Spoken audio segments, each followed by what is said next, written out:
हनुमान जी बाग में गए, राक्षस तो राक्षस, सब राक्षस लेटे हैं पी के।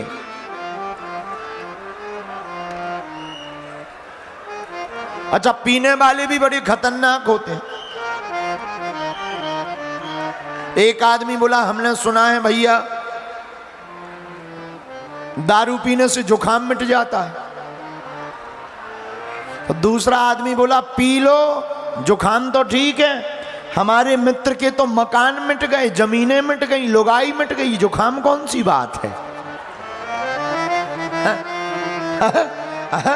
दारू पीने वालों के तो मकान मिट गए, जमीनें मिट गई, लुगाई मिट गई, जुकाम तो बहुत दूर की बात है। तो पीने वाले लोग भी बड़े विचित्र होते हैं, पीने वाले इतने खतरनाक। एक आदमी का दांत दर्द कर रहा था, डॉक्टर के पास गया, डॉक्टर साहब दांत में दर्द है। डॉक्टर ने कहा भाई शून्य करने का इंजेक्शन नहीं है, एनेस्थीसिया नहीं है, कैसे निकालें दांत। डॉक्टर ने पूछा एक बात बताओ पीते हो? बोले हाँ कभी कभी। डॉक्टर ने सोचा चलो आज सदुपयोग करें पीने का, मदिरा का। डॉक्टर ने एक पैक पिलाया, अब देखो दर्द हो रहा थोड़ा थोड़ा। दूसरा पिलाया, अब दर्द हो रहा थोड़ा, हाँ अभी हो रहा है थोड़ा हो। तीसरा, अब यही बैठ गया ऐसे मुंह फुला कर, बोले अब हम देखते हैं किसके बाप में दम है जो हमारा दांत उखाड़े। ऐसे होते हैं पीने वाले। तो पीने वाले बड़े विचित्र होते हैं। तो पी करके राक्षस बाग में पड़े हैं और हनुमान जी बाग में खड़े हैं। क्यों खड़े? राम जी के चरण हृदय में रखे हैं, तो बाग में खड़े हैं। हनुमान जी ने देखा कि हम आ गए, राक्षस नहीं आ रहे, करें क्या? तो खायसी फलो अरु बिटप उपारे। पहले हनुमान जी ने फल खाए। एक राक्षस बोला दिख दिख दिख दिख बंदर आ गया, बंदर। दूसरा बोला सो जाओ, बंदर हैं आते ही रहते, आने दो। तीसरा बोला अरे देख बंदर फल खा रहा है, खाने की चीज है खा लेने दो, सो जाओ। हनुमान जी ने देखा ये बड़े आलसी हैं, आ ही नहीं रहे। हनुमान जी ने क्या किया? फल खाए नहीं, बेटा पे उपारे, पेड़ ही उखाड़ उखाड़ फेंकने लगे हनुमान जी। अब राक्षस भागे कि अगर पेड़ कम हो गए तो क्या गिनती बताएंगे। भाई फल खा लें तो कोई टेंशन नहीं, बताएंगे इतने फल कम हुए ही नहीं, पर पेड़े गायब हो जाए टूट जाए तो क्यों, कौन हिसाब किताब देगा। सो ही राक्षस आए, और जैसे ही राक्षस आए तो हनुमान जी भी कम नहीं है। जैसे ही आवे तो रहे तहां बहु भट्ट रखबारी, और कछु मारस कछु जाय पुकारे। हनुमान जी ने कुछ को तो मारा, कुछ को अधमरा छोड़ दिया। तो किसी ने हनुमान जी से पूछा कि भाई तुमने अधमरा क्यों छोड़ दिया? हनुमान जी बोले फिर रिपोर्टिंग कौन करेगा, कुछ संवाददाता भी तो चाहिए जो रावण को बताएं। तो जो अधमरे बचे थे भागे भागे रावण के पास गए। रावण महाराज आफत हो गई। बोले क्या? नाथ एक आबा कपि भारी। कौन आया है? कपि, बंदर है, बहुत भारी है। रावण बोले भारी है तो क्या हुआ, लड़ते? अरे बोले महाराज लड़ते मरते मरते हम बचे, आप कह रहे लड़ते? रावण बोला इतना बलवान? तो जितने संवाददाता थे वे बोले इतना बलवान है, चल के देख लो। रावण बोला हमें नहीं जाना, अक्षय को भेजा।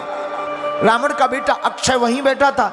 अक्षय कुमार बोला पिताजी आपकी आज्ञा हो तो हम देखें। हाँ हाँ जाओ जाओ देखो जाओ। जैसे ही अक्ष हुआ समक्ष, हनुमान जी ने एक मुक्का मारा, सोई सीताराम। रावण तो बैठा था, अब खबर आएगी बंदर पकड़ लिया गया होगा। रावण बोले क्यों, बंदर कहाँ है? संवाददाता बोले वहीं है हमारा बेटा अक्षय। बोले महाराज पहले नीचे गिरे फिर ऊपर, काम हो गया। रावण बोला इतना बलवान? तब रावण का दूसरा बेटा मेघनाद, मेघनाद बोला पिताजी आपकी आज्ञा हो तो हम जाएं। हाँ जाओ, तुम भी जाओ, जरा देखो ये कौन सा बंदर है। अच्छा एक बात और है, मेघनाद इंद्रजीत है, मेघनाद इंद्रजीत है। चला इंद्रजीत अतुलित जोधा,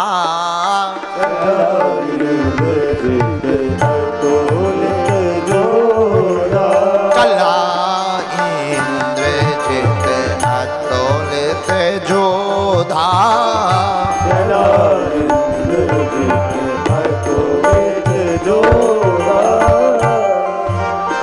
इंद्रजीत है मेघनाद, लेकिन दोनों में अंतर है।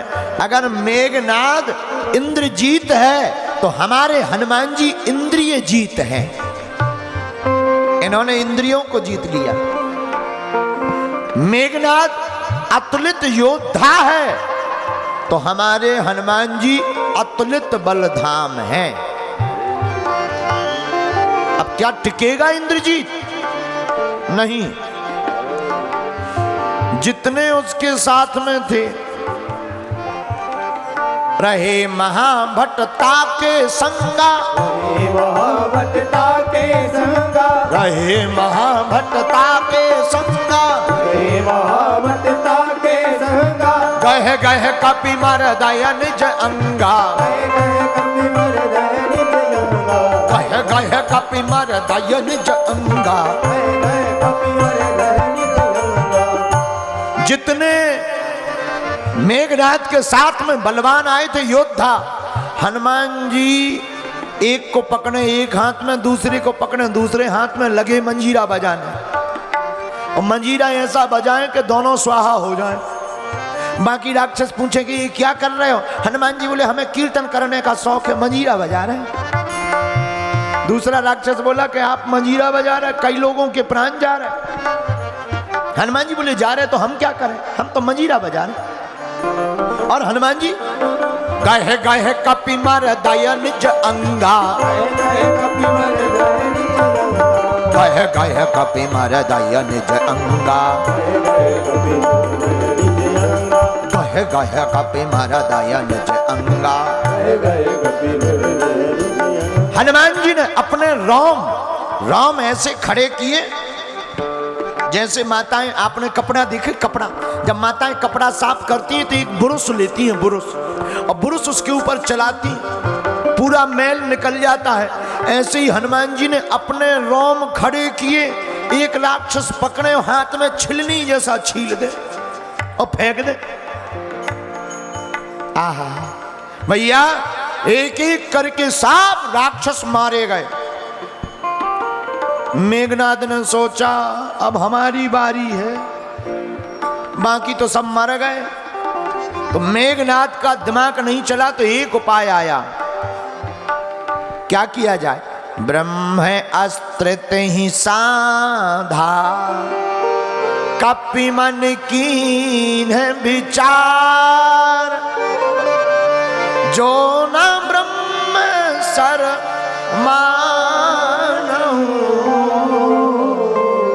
महिमा मिटाए अपार। हनुमान जी पर ब्रह्मास्त्र का प्रयोग किया और हनुमान जी बंध गए। हनुमान जी बंधे अपने मन से, ब्रह्मास्त्र के कारण नहीं बंधे, अपने मन से। क्यों? बूढ़ों का सम्मान करना चाहिए, वृद्धों का। क्यों? देखो, घर में बूढ़े हों, भले ही बाहर बैठे रहें, रौनक बनी रहती। एक बार एक लड़का को एक लड़की से लवेरिया हो गया, शादी करनी थी उसे। शादी करने के लिए लड़की के पिता के पास गया कि हमें विवाह करना है। पिता ने कहा ठीक है, एक शर्त है। क्या? शादी में एक भी बूढ़ा आदमी नहीं आएगा। पुराना जमाना, एक भी बूढ़ा आदमी नहीं आएगा, वृद्ध नहीं आएगा। तो बाकी लड़के जो साथ गए थे तो लड़के हैं, नाम ही है लड़के। तो लड़के बोले अच्छा है, कौन बूढ़ों को संभाले, जवानी जवान ठीक है, नागन डांस होगा, बढ़िया शादी होगी। शादी तय हो गई। लड़के ने अपने पिता के घर पर पिता को बताया शादी तय हो गई, एक भी बूढ़ा आदमी नहीं जाएगा, शर्त है। लेकिन लड़के का फूफा, जो फूफा जी थे, फूफा जी नाराज हो गए। क्यों? बोले चाहे जो हो जाए हम तो जाएंगे। फूफा को समझाया, फूफा जी मत जाओ। फूफा जी नहीं माने। फूफा जी बोले हम तो जाएंगे। अब लड़के बोले बड़ी आफत हो गई, क्या किया जाए। एक लड़का बोला एक काम करो, बोलेरो गाड़ी है, ये फूफा जी को बोलेरो गाड़ी में पीछे सीट पे बैठा दो, ऊपर से कपड़े रख दो, जब भांवर पड़ जाएगी तब फूफा जी को निकालेंगे, जाना भी हो जाएगा काम भी हो जाएगा। हाँ ये उपाय ठीक है। गाड़ी में पीछे फूफा जी को रखा, ऊपर से कपड़े, गाड़ी चली, गांव में पहुंची। जनबादसे में बारात का स्वागत हुआ। घराती लोगों ने मिर्चवानी पिलाई, शरबत पिलाया। लेकिन लड़की के पिता ने दूसरी खबर भेजी, सुनो शादी तो हो जाएगी, एक शर्त और है लास्ट, इसके बिना शादी नहीं होगी। शर्त क्या है? गांव के बाहर जो नदी है, इस नदी में जितना पानी बह रहा इतनी दूध की धार बहवा दो, सो शादी हो जाएगी। अब बताओ भाई, नदी में कोई दूध की धार बहवा सकता है, बहा सकता है क्या? लड़के बोले चलो वापस, अब नहीं होनी है, क्या किया जाए। लड़के जाने लगे तो एक ने कहा जा तो रही है, फूफा जी को क्यों मार ले, इन्हें निकालो। फूफा जी बाहर निकलो, चलो आगे बैठो। फूफा जी बोले क्या हुआ। लड़कों ने कहा शादी कैंसिल हो गई है, दूसरी शर्त रख दी है कि गांव के बाहर जो नदी है उसमें दूध की धार बहाई जाए, तभी जो है शादी होगी। फूफा जी बोले इतनी छोटी बात पे बारात वापस ले जाती है। लड़के बोले इतनी छोटी बात, इतनी बड़ी है। फूफा जी बोले रुक जाओ, खबर भेजो और लड़की वालों के घर पर खबर जाके कह दो कि दूध का इतना इंतजाम हो गया कि तुम्हारे गांव में बाढ़ आ जाएगी, बस पानी तुम खाली करवा दो। हाँ, हमारी भी एक शर्त है, कह देना हमारी भी एक शर्त। बोले क्या? बस पानी तुम खाली करवा दो, दूध हम बहवा देंगे। और जब लड़की वालों के पास खबर गई तो लड़की के पिता ने कहा, जो दूत थे उनसे कहा, भाई एक देखो जरा बारात में कोई बूढ़ा तो नहीं आया। ऐसा दिमाग बूढ़ों के ही पास हो सकता। इसलिए हम लोगों को वृद्धों का सम्मान करना चाहिए। वृद्धों के पास ज्ञान हो या ना हो, पर अनुभव का ज्ञान तो बहुत होता है। वही हनुमान जी ने किया। हनुमान जी ने ब्रह्मा जी के ब्रह्मास्त्र का सम्मान किया। हनुमान जी बंधे नहीं, जानबूझकर बंध गए, क्योंकि अपने से बड़ों का सम्मान हम करेंगे तब दुनिया करेगी। बोलो जय सिया राम।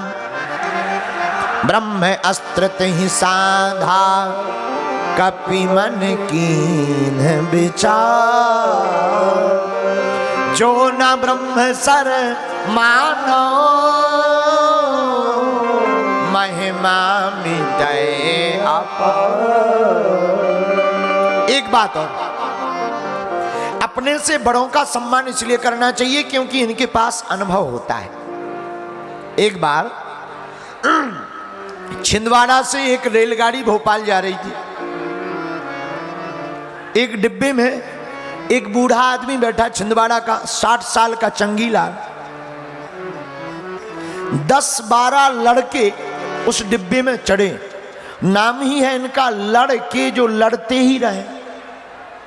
लड़के चढ़े तो लड़के आपस में बात करते हुए बोले देखो ट्रेन में लिखा है चैन खींचने पर 500 रुपया जुर्माना, चलो आज चैन खींचे। तो दूसरा लड़का बोला चैन खींचेंगे, जुर्माना कौन भरेगा। तो तीसरा बोला हम लोग 10-12 लोग हैं, 500 रुपया नहीं जोड़ पाएंगे, 500 रुपया जोड़ लेते हैं, दे देंगे। हाँ ठीक है।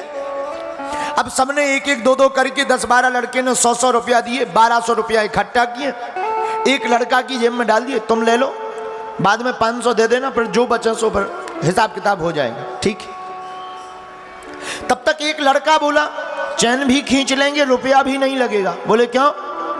बोले इस डिब्बे में हमारे और इस बुढ़े आदमी के अलावा कोई है नहीं, चैन खींचेंगे, अधिकारी आएंगे, नाम इनका लगा देंगे। अब बेचारा बूढ़ा आदमी हाथ जोड़े, भैया हमने क्या बिगाड़ा, हमारा नाम क्यों लगाओगे, चैन क्यों खींचोगे, हमने क्या बिगाड़ा। और कई लोगों को दूसरों को सताने में ही मजा बड़ा आता है। अब लड़के बड़े खुश, ओ हो रेलगाड़ी चली, लड़के बोले अच्छा खींचो चैन, चैन खींची, अधिकारी आए, चैन किसने खींची, 12 लड़के अलग अलग सीट पे बैठे, दादाजी ने दादाजी ने दादाजी, बूढ़े दादाजी ने। क्यों खींची चैन। अब बूढ़े दादाजी फंस गए, लेकिन छिंदवाड़ा का आदमी वो फंस जाए खतरनाक होता है, छिंदवाड़ा का आदमी। और टिल्लू गुरु, चंगीलाल उर्फ टिल्लू गुरु बोले श्रीमान अब चैन ना खींचते तो क्या करते। बोले क्या हुआ, बोले लुट गए। ये 12 लड़के चढ़े, हमारी जेब में 1200 रुपया थे, इन्होंने लूट लिया। आपको भरोसा नहीं है, अमुक आदमी की जेब में डाले।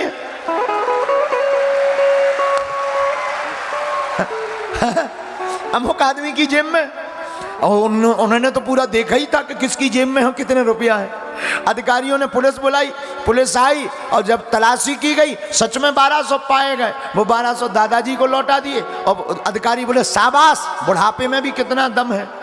अगली स्टेशन पर जब रेलगाड़ी रुकी तो वो थाने जेल ले जाने लगे लड़के, तो देख कर के सब हाथ जोड़कर बोले बूढ़ा जरूर है, खतरनाक बहुत है। तो अपनी दाढ़ी पर हाथ फेरते हुए बोले चंगीलाल ये दाढ़ी वैसे ही सफेद नहीं हो गई, अनुभव के कारण सफेद हुई है, अब दोबारा मत फंसना, नहीं तो संपत्ति अपने नाम करवा लेंगे। इसलिए अपने से बड़ों का सम्मान करना चाहिए, क्योंकि इनके पास अनुभव होता है। हनुमान जी ने भी अपने से बड़े श्री ब्रह्मा जी के ब्रह्मास्त्र का सम्मान किया और हनुमान जी बन गए, रावण के दरबार में गए। शेष चर्चा हम कल करेंगे।